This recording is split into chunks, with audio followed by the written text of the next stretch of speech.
Reka tubahe ikaze abakunzi ba Bibiliya yacu ijambo ry'umunsi, ariko reka tubabwire ko utangiye topic zivuga kuri Bibiliya n'uburezi. Kadusanze dusenga Imana.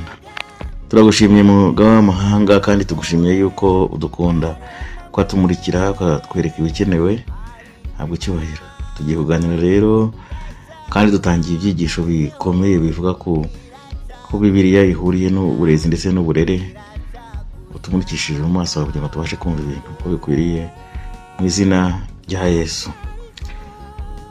Turabashuje rero, tubahaye ikaze mwese kandi reka tubasabe wa musanzu. Niba utarakora subscribe wanze uyikore, kandi aho handitse subscribe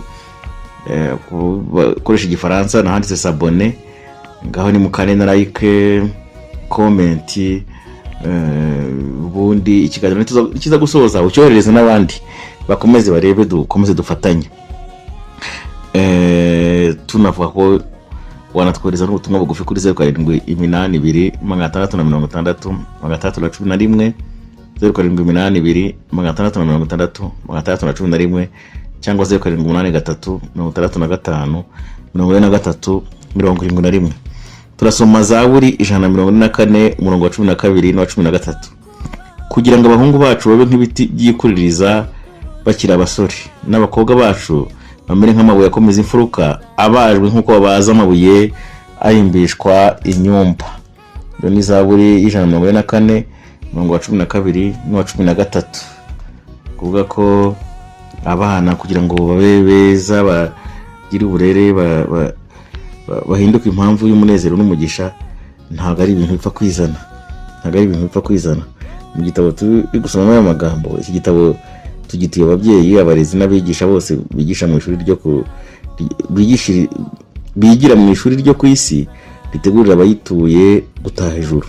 Turifuza ko cyazabafasha kugera ku nyungu ntagereranywa mu buzima, bakagera ku iterambere ry'ibyishimo kuri iyi si, bityo bakaba abantu bakwiriye kuzakora wa murimo wagutse cyane uzakorwa mu ishuri ry'ikirenga rikinguriwe buri muntu wese mu ishuri ryo mu buzima buzaza.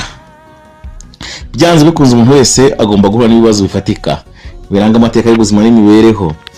Muri byo twavuga nk'amahirwe aba mu buzima. Hari amahirwe uhura nayo mu buzima, ukayafata gute? No kubyibaza. Hari inshingano zibubamo, hari ugutsindwa ndetse n'intsinzi biburangwamo. Uko umuntu agomba guhangana n'ibyo yashobora gutegeka ibimubaho cyangwa se bikaba byamwigaranzura, byose bishingira cyane ku myiteguro yagize kugira ngo abashe guhangana nabyo. Iyo myiteguro ni uburere n'uburezi yahawe. Uburezi nyakuri busobanurwa neza ko ari uburezi butuma ubushobozi ngiramuntu bwose bukura neza kandi bugakorana mu bwuzuzanye. Uburezi nyakuri ni ukutegura iby'ubuzima n'iby'ubugingo buhoraho bwo mu gihe kizaza mu buryo bwuzuye kandi bunonosoye. Ikindi kandi birazwi neza ko gukura mu byerekeye ubwenge cyangwa imitekerereze, kubana n'abandi ndetse no kugira imico mbonera, umuntu abyiga akiri muto, akabyigira mu muryango no mu ishuri. Kubera gusobanukirwa neza agaciro gafitanye isano kandi karamba k'ibigize uburezi nyakuri mu busobanuro bwabwo bwagutse, umwanditsi w'iki gitabo yerekana inzira ugomba kunyuramo kugira ngo ubigereho. Muri iki gitabo havugwamo neza iby'uburezi butuma ubushobozi ngengamitekerereze bukura mu buryo bukwiriye. Muri cyo kandi umwanditsi ashimangira cyane uburezi bwigisha gukoresha amaboko, agahinduka ibikoresho by'ingirakamaro gukoresha amaboko. Uburezi buzirikana ko Imana ariyo soko y'ubwenge bwose no gusobanukirwa kose, nibwo bushimangirwa kandi bugomba gukurikizwa.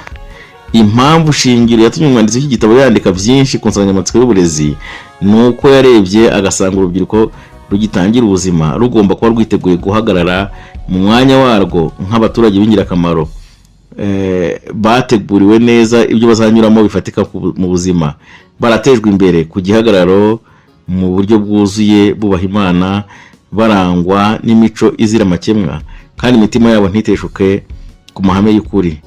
Iki gitabo ni igitabo cy'agahebuzo mu bitabo byose byanditswe biri muri iri tsinda, ahavuga amahame yose y'ingenzi yafasha abafite inshingano yo kuyobora urubyiruko mu mashuri no mu miryango yabo ngo barusheho gusobanukirwa n'inshingano bafite. Umwanditsi w'iki gitabo yahoze ari inshuti y'urubyiruko rw'abasore n'inkumi, yamaze imyaka myinshi akorana cyane n'ibigo by'amashuri kandi yarasobanukiwe neza ibibazo by'urubyiruko mu rwego rwo kurutegurira umurimo rugomba gukora mu kubaho kwarwo. Ikiruseho ni uko yari afite ubumenyi n'ubuhanga budasanzwe nk'umwanditsi n'umuntu wari uzi kuvugira mu ruhame, kubera ko iki gitabo kibanda cyane ku mahame ngenderwaho akomeye, ntikijye mu gusesengura integanyanyigisho cyangwa ibyagezweho na za gahunda zagutse z'uburezi. Imbaraga n'ububasha bw'iki gitabo byakwiriye hirya no hino ku isi, kandi ingeri zitari nkeya zacyo zagiye zicapwa mu ndimi nyinshi zikoreshwa cyane ku yindi migabane y'isi. Icyifuzo gikomeye cyane cy'abacapyi n'abagize itsinda rishinzwe kurinda ubusugire bw'izi nyandiko ni uko iki gitabo cyakomeza kurushaho gukwirakwiza amahame akomeye y'uburezi buboneye. Iki gitabo cy'uburezi rero akaba ari igitabo cyiza, ni igitabo gihambaye tuzakomeza kugira tuganiriramo ibintu bitandukanye, tuvuzeho gakeya ku mahame y'ibanze. Umwanditsi abanza gukoresha ijambo yanditse mu rwaka rwakora nk'igice cya 3:18, ariko twebwe twese ubwo tureba ubwiza bw'umwami tubureba nko mu ndorerwamo mu maso yacu hadatwikiriye, duhindirwa gusa nawe tugahabwa ubwiza buruta ubundi kuba bwiza nk'ubw'umwami w'umwuka. Isoko y'uburezi nyakuri n'umugambi wabwo, kumenya uwera ni ubuhanga. Imigani igice cya 9:10. Noneho yuzuze nayo ubone amahoro. Nk'uko twabivuze mu yindi ngingo, umwanditsi ntabwo yibanze mu byo kujya gusesengura ibintu bya statistique by'ukuntu uburezi bukora, ibintu yarahuranyaga atagiye guca hirya, akerekana uko umuntu akwiye kubaho mu buzima busanzwe. Mbese ni nk'imwe tuvuga ngo school is competition but life is cooperation. Ni ukuvuga ko we yatinze mu byerekeranye no gukora no kubaho no guhura n'abantu muri ubu buzima n'imyitwarire ugomba kugira. Numva rero biranahura kumenya uwera n'ubuhanga, kumenya Imana n'iryo shingiro, ariko noneho izuze n'Imana kwikobarirwa ibyaha. Ibitekerezo dufite ku byerekeye uburezi ntibyagutse kandi biri ku rwego rwo hasi cyane. Dukeneye kwagura ibitekerezo no kugira intego ihanitse. Uburezi nyakuri busobanuye ibirenze gukurikira amasomo runaka mu ishuri. Uburenzi imyiteguro y'ubuzima bw'iki gihe turimo ni uburezi bugenewe gutegura umuntu n'impagarike yose, kandi bukagira icyo bukora kugira ngo ku gihe cyose cyo kubaho kwe. Ni iterambere mu bwuzuzanye bw'imbaraga z'umubiri, iz'ubwenge n'iz'umwuka. Ubwo burezi butegurira umwigishwa kwishimira umurimo akora kuri iyi si no kurangamira umunezero w'agahebuzo azagira mu murimo mugari mu isi izaza. Isoko ya bene ubwo burezi nyakuri tuyisanga mu magambo y'ibyanditswe byera byerekana Imana ihoraho. Muri we nimo ubutunzi bw'ubwenge no kumenya bwahishwe. Abakolosayi igice cya 2:3. Muri we nimo ubutunzi bw'ubwenge no kumenya bwahishwe. Ubwenge n'imbaraga bifitwe n'Imana igira inama no kumenya. Ku isi hagiye habaho abigisha b'ibyamamare, hakaba abantu b'intiti kandi bakora ubushakashatsi bwinshi. Bari intyoza kandi amagambo yabo yateraga abantu gutekereza, ndetse agatuma abantu babona ahantu hagutse bakura ubwenge. Ubwo murabazi tugiye muri filozofi ni ba Socrate, ni ba Plato, ni ba Aristote, n'abandi bantu bagize uruhare nko mu bintu by'ubuvuzi nka ba Hippocrate.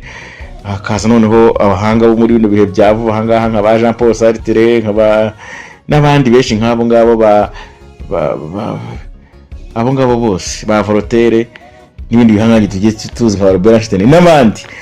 Ariko aba bantu bahabwa icyubahiro kandi bakabarwa nk'abayobozi bagezaga ibyiza ku nyoko muntu. Nyamara hari intiti ihebuje abo bose babayeho.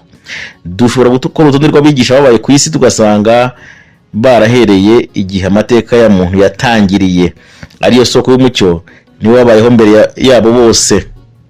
Nk'uko ukwezi n'inyenyeri bitumurikishiriza umucyo bikomora ku zuba, ni nako mu gihe inyisho zabo bantu ari ukuri, abahanga bakomeye bo ku isi nabo bamurika imirasire ituruka kuri zuba ryo gukiranuka. Aya magambo sinzi uwayasubiramo.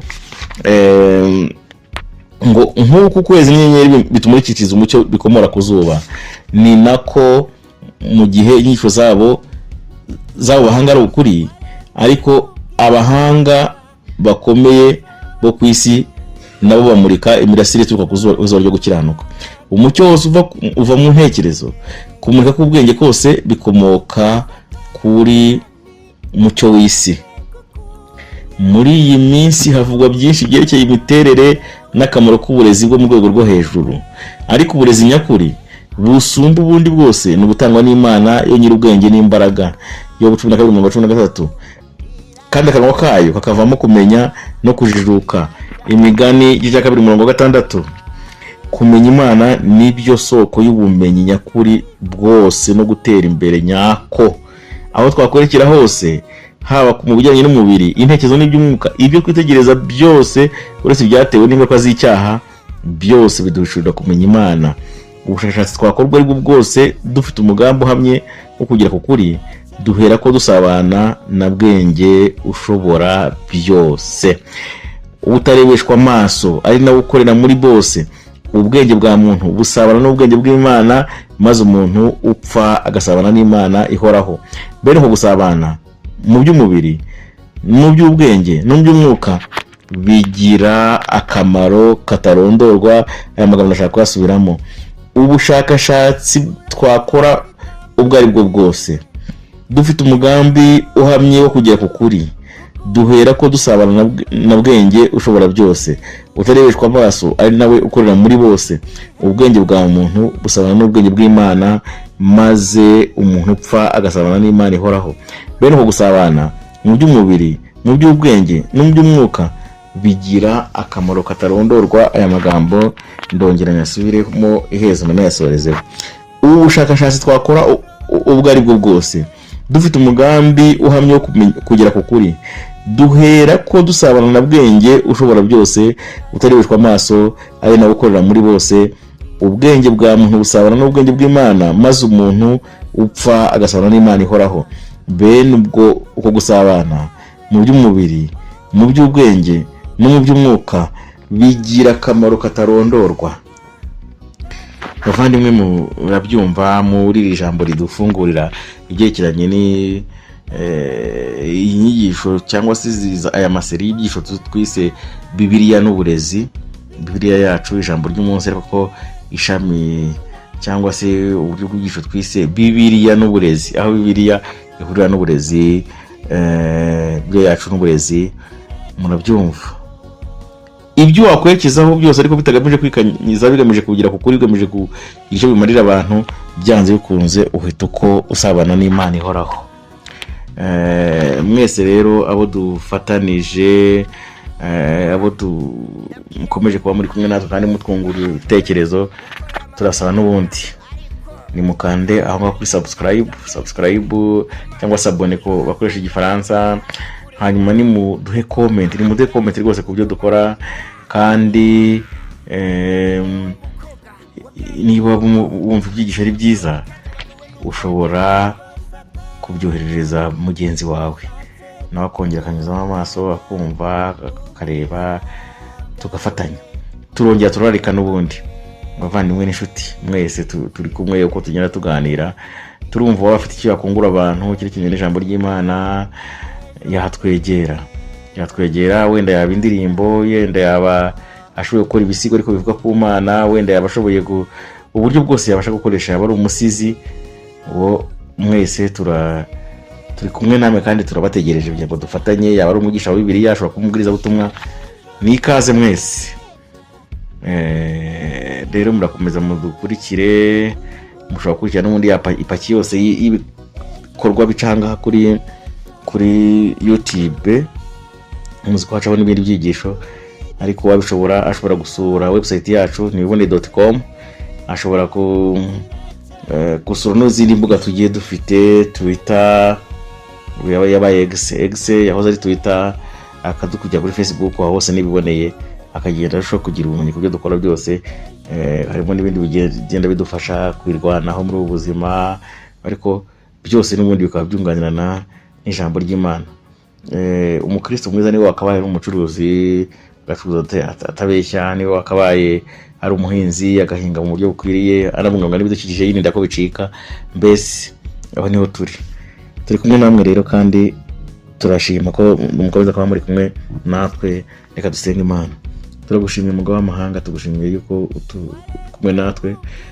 Uyu mwanya rero tugiye twaganira ibintu bitandukanye byerekeranye n'uburezi, kandi tuzakora inyigisho zitandukanye, tuzakora amaseri menshi. Ni wowe kutuba hafi kugira ngo byose bibe byo gufasha abantu bawe mu izina rya Yesu.